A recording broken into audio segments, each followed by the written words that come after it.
You walk into your bathroom tonight, open that medicine cabinet, and there it is. The little brown bottle with the white label. 3% hydrogen peroxide. You probably paid 89 cents for it. Maybe on a scraped knee back in 2019. Then you forgot about it. That bottle is replacing $47 worth of products sitting on aisle 9 of your grocery store right now. The Amish in Lancaster County have used it for 100 years, quietly, without telling anyone, and once you see what they do with it, you will never spend $40 on a spray bottle again. In 1920, The Lancet, the same medical journal doctors used during the Spanish flu pandemic, published a report on physicians saving lives with hydrogen peroxide infusions to treat pneumonia. Cheap, effective, everywhere. And then the drug companies arrived, and that brown bottle got pushed to the back of the shelf, not because it stopped working, because nobody could patent it. The first time I sat at a kitchen table in Holmes County, Ohio, watching an Amish grandmother clean her butcher block with nothing but that brown bottle and a clean rag, I asked her what brand of disinfectant she used for the heavy jobs. She just smiled and pointed at the same bottle. That was it. One bottle, 15 jobs. But first you need to know who took this knowledge from your grandmother's kitchen and why. This works whether your house was built last year or back in 1952. Stay with me. Hydrogen peroxide is not new. It was discovered in 1818 by a French chemist named Louis-Jacques Thenard. By the early 1900s, doctors were using it in hospitals across England and America. In 1920, The Lancet published that report about doctors using hydrogen peroxide to treat pneumonia during the influenza pandemic. They saved lives with it. And then something happened. The 1940s rolled in, prescription drugs took over the medical world, and that humble brown bottle got pushed to the back of the shelf, not because it stopped working, because nobody could patent it. Nobody could mark it up 4,000%. Nobody could build a billion-dollar brand around a chemical that costs less than a candy bar. But the Amish never got the memo. They kept using it. They kept passing the knowledge down from grandmother to mother to daughter, from grandfather to father to son. While the rest of us were filling our cabinets with 20 different sprays, 20 different bottles, 20 different chemical smells, the Amish were quietly solving every single one of those problems with one bottle. Let me show you the first one. Walk into any Amish kitchen at harvest time, and you will see a large stainless steel bowl on the counter. Inside that bowl is water, and floating in that water are fresh-picked tomatoes, cucumbers, strawberries, lettuce, whatever came in from the garden that morning. What you cannot see is what makes the whole thing work. 1 part hydrogen peroxide to 3 parts water. That is the ratio. They soak the produce for about 3 to 5 minutes, then rinse it under clean running water and pat it dry. What that solution does is strip off dirt, kill bacteria sitting on the skin, and break down pesticide residue that even commercial veggie washes leave behind. The produce lasts longer in the refrigerator. The leafy greens stay crisp for days instead of going slimy by Wednesday. I tried it on a head of romaine from my own grocery store, and it stayed firm for 9 days. 9 days. Before, I was throwing out half of it by day 4. That is the first use. That is just the beginning. Because here's what I learned next. The same brown bottle that cleans your strawberries also kills the mold growing in the corner of your bathroom. Spray 3% hydrogen peroxide directly onto moldy tile or grout. Let it sit for 10 minutes. You will hear it bubbling. That bubbling is the oxygen molecules tearing the mold spores apart at the root level. Scrub with a stiff brush, rinse, and dry.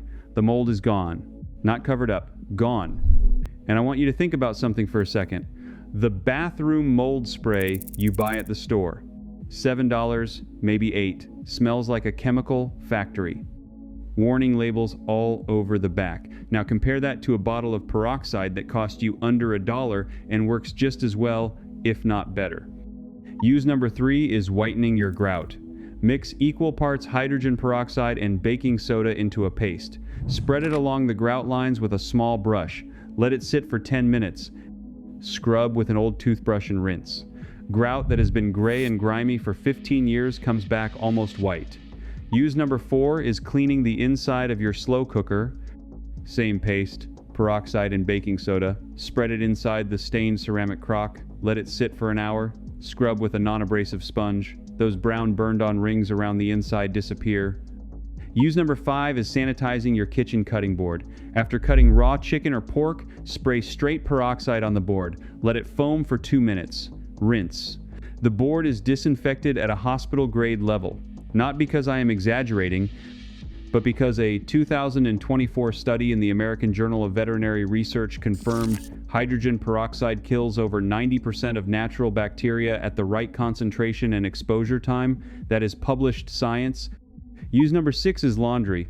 Add a half cup of 3% hydrogen peroxide to your white load. It brightens whites better than chlorine bleach and does not destroy the fibers the same way. The Amish use it on work shirts, on aprons, on bed sheets, on the white prayer coverings the women wear. It works. Use number 7 is removing rust stains from fabric. Saturate the rust stain with peroxide, then squeeze fresh lemon juice on top of it. Set the fabric in direct sunlight for 1 hour. The combination of peroxide and citric acid, activated by UV light from the sun, dissolves iron oxide stains that have set for years. Now, if you already own a house and you are thinking this only applies to people building from scratch or to folks living on a working farm, stay with me, because this next part is specifically for you. If your house was built before 1980, you almost certainly have problems hiding in places you have never thought to look. The Amish know this because they have been maintaining old farmhouses for generations, houses built in the 1800s that are still standing, still warm, still healthy, and the brown bottle is at the center of how they do it. But here is where it gets serious for the home you already own. Use number 8, your refrigerator. Pull everything out. Spray the inside walls, the shelves, the drawers with 3% peroxide straight from the bottle. Let it sit for 10 minutes. Wipe down with a clean cloth. What you have just done is kill Listeria, Salmonella, and E. coli. The refrigerator deep clean is one of the most important Amish kitchen rituals, and they do it once a month. But here is where it gets more interesting. The place mold actually grows where you cannot see it. Use number 9, your washing machine. Modern front-load washers grow mold inside the rubber gasket. That is why your laundry sometimes comes out smelling musty. Spray peroxide directly into the gasket, into the detergent drawer, into the drum. Run an empty hot wash cycle.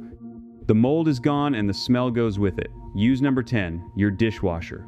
Pour a cup of peroxide into the bottom of the empty dishwasher and run a normal cycle. The interior gets sanitized, the spray arms get cleaned out, and the food gunk hiding under the filter gets broken down. But therefore these next ones matter most for the older American house. Use number 11 is for the toilet bowl. Pour a half cup of peroxide into the bowl, let it sit for 30 minutes, then scrub with a brush. The stains under the rim that have resisted every commercial cleaner you ever bought start to dissolve. The Amish use this same method on outhouses and composting toilets. That is the kind of practical wisdom you do not get from a chemistry book. You get it from 100 years of people figuring out what works because they had to. Use number 12, your toothbrush. Soak it in a small cup of peroxide for 10 minutes once a week. You just killed every bacteria that was multiplying on those bristles for the last 7 days. Use number 13, your cuts and scrapes. They do not pour peroxide directly into a deep wound that actually slows healing. They use it for the first cleaning only, to flush dirt and bacteria out, then rinse with clean water and bandage. One application, done. Use number 14, your garden. Mix 1 tablespoon of 3% hydrogen peroxide with 1 cup of water and soak your seeds for a few hours before planting. The peroxide softens the hard seed coat and kills surface fungus. Beans, peas, and squash germinate faster and stronger. The Amish have been using this method for generations, long before any university study confirmed it worked. Use number 15, your chicken coop. After you clean out the coop, spray 3% peroxide on the walls, the roosting bars, the floor. It kills poultry pathogens, including the bacteria and viruses that cause respiratory disease in chickens. No residue, no harm to the birds. Healthy chickens lay more eggs. The chemical industry sold $3.2 billion of household cleaners last year. The brown bottle was not on their list. And every single one of these 15 uses was being practiced by Amish families before most of us were born. The average American household spends about $600 a year on cleaning products, disinfectants, stain removers, and personal care items. According to Bureau of Labor Statistics consumer spending data, if you add that up over 30 years of being a homeowner, you have spent close to $18,000 on stuff that one brown bottle could have replaced. That is the cost of not knowing. That is the price of letting somebody else decide what belongs in your cabinet. If you have made it this far with that brown bottle, here is where it all comes together. One bottle, 15 uses, and what this next farmer figured out, plus the lime wash thermal wall, the ginger bug and the long bug, the evaporative cooling bucket, the $3 water throttle, and everything else pulled out of Lancaster County and Holmes County over the years. All of it lives in one place now. The Amish Home System, link in the description. The dairy farmer the milk inspectors could never figure out is next. Now, I promised you a finale technique, and I want to deliver on that promise. I came across a reference to an old Amish dairy farmer in Lancaster County. They called him Elam, who was getting milk inspections done in 1983. The inspectors kept calling him. They could not figure out why his raw milk had almost no bacterial count. They asked him over and over what he was doing. He never told them, because what he was doing was something his family had been doing for nearly a century, and he did not want the regulators to take it away from him. He was using food-grade hydrogen peroxide to clean his milking lines and his milk storage. What he had figured out was that hydrogen peroxide does not just kill bacteria, it removes something called milkstone. Milkstone is a hard, calcified residue made of milk proteins, fats, and minerals that builds up on the inside of milking equipment. Once it forms, bacteria hide inside it and become almost impossible to kill with regular sanitizers, but peroxide breaks it down, dissolves it, and here is where it gets interesting for you. Even if you do not own a dairy farm, the same chemistry works in your home. Anywhere you have hard water buildup mixed with biological residue, your coffee maker, your humidifier, your tea kettle, the inside of your reusable water bottle, your shower head, those places have their own version of Milkstone, hard mineral deposits with bacteria hiding inside them. You take 3% food-grade hydrogen peroxide, you fill the appliance or container halfway, you add an equal amount of distilled water, you let it sit overnight. The next morning, you pour it out and rinse 3 times with clean water. What comes out is the buildup that has been growing inside your appliances for years. The taste of your coffee changes. The mist from your humidifier stops smelling musty. The water from your reusable bottle tastes clean again. This is the technique that the milk inspector could not figure out. It was hiding in plain sight in the hands of an Amish farmer in Lancaster County who knew that the simplest solution was usually the right one. Now, before I take you to the close, there are a few more things that came out of conversations all over the country: Pennsylvania, Ohio, Indiana, Tennessee, Kentucky, from people who grew up around plain communities, and they deserve their proper place here. A woman named Edna, 68 years old, lives outside Lancaster County and has been using hydrogen peroxide in her home since 1974. That is the year she got married, and her mother-in-law handed her a brown glass bottle and a clean cotton rag and said, "This is the first thing you put under your sink." Edna told me that her mother-in-law learned the trick from her own mother, who started using peroxide back in the 1940s during the war years, when bleach was rationed and families had to make do with whatever the local pharmacy still had on the shelf. 3% hydrogen peroxide cost about 29 cents a bottle back then. Today it costs about 88 cents at the bigger discount stores. Compare that to the $4, $6, sometimes $9 spray bottles of name brand cleaners sitting on the shelf right next to it. Cleaners that, in many cases, list hydrogen peroxide as the second or third ingredient on the label, padded out with fragrance, dye, surfactants, and water. You are paying a markup of 800 to 1,000% for water and perfume. The active ingredient, the thing actually doing the work, is the brown bottle. Here is a refinement on the cutting board method that came from a man named Amish in Holmes County, Ohio. He runs a small butcher operation, has done it for over 30 years, and he told me that after the peroxide bubbles up and you wipe it down, you should follow it with a second spray of plain white vinegar, not mixed together in the same bottle, never mixed in the same bottle, but applied separately, one after the other. The peroxide handles one category of bacteria. The vinegar handles a different category. Used in sequence, never combined, They cover a far wider range than either one alone. Researchers at Virginia Tech studied this exact two-step method back in 1996 and found it reduced Salmonella, E. coli, and Shigella counts by more than 99% on wooden surfaces. The Amish were doing it 50 years before the study came out. If you keep backyard hens, 1 tablespoon of 3% hydrogen peroxide per gallon of fresh water added directly to the waterer once a week keeps the water clear and the bacterial load down. A farmer named Jonas in Indiana told me he has used this method for 22 years and has not lost a hen to respiratory infection in all that time. He used to lose 2 or 3 a year before he started. The same principle applies to livestock troughs. Half a cup of 3% peroxide per 50 gallons of trough water once a week keeps the green slime from forming on the sides and bottom. It breaks down into water and oxygen within 24 to 48 hours, leaving nothing behind. Hydrogen peroxide, H2O2, occurs naturally in rainwater. It occurs in honey, which is one reason raw honey resists spoilage. It occurs in the human body, produced by our own immune cells as a frontline defense against pathogens. Your white blood cells literally manufacture hydrogen peroxide to kill invaders. It is one of the oldest antimicrobial compounds on Earth, predating humans by billions of years. And when it breaks down into 2 things, water and oxygen. No residue, no runoff, no buildup in your pipes or your septic tank or the soil in your garden. Compare that to what happens when you pour a cup of bleach down your drain. Bleach reacts with organic matter in your pipes and forms chlorinated byproducts, chloroform, chloramines, trihalomethanes, compounds that the EPA has been studying for decades.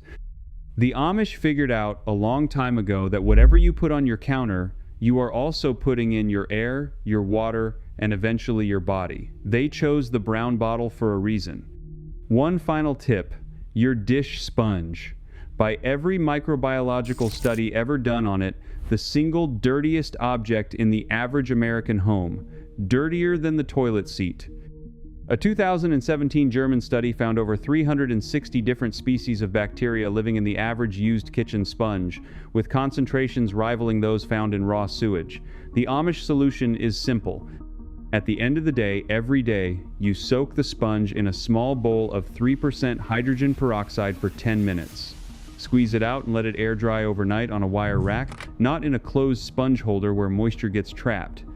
That one habit, done daily, keeps the bacterial count low enough that the sponge stays usable for 3 or 4 weeks instead of 3 or 4 days. Over a year, that saves you about $40 in sponges. So here is what I want you to feel right now. You did not just watch a video about cleaning hacks. You recovered something, a small piece of knowledge that was taken from you by an industry that profits from your forgetting. You are the kind of person who believes that real wisdom does not come from a marketing department. It comes from people who have been doing things the right way, the simple way for generations. Tell me in the comments below which one of these 15 uses are you going to try first this week? Is it the cutting board, the washing machine gasket, the seed soak, or the finale technique with the appliances? I read every comment and I want to know which one hit home for you. Leave it below. And if you are tired of being sold things you do not need, if you are ready to recover the kind of practical knowledge that built this country before the cleaning aisle existed, hit that subscribe button. My next video gets into something even bigger. The Amish use one common kitchen ingredient, not peroxide this time, something even cheaper to keep their basements dry without a single dehumidifier running.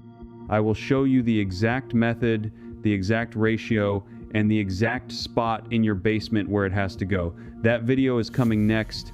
Until then, go open that medicine cabinet, pick up that brown bottle, and start taking back what was always yours to begin with.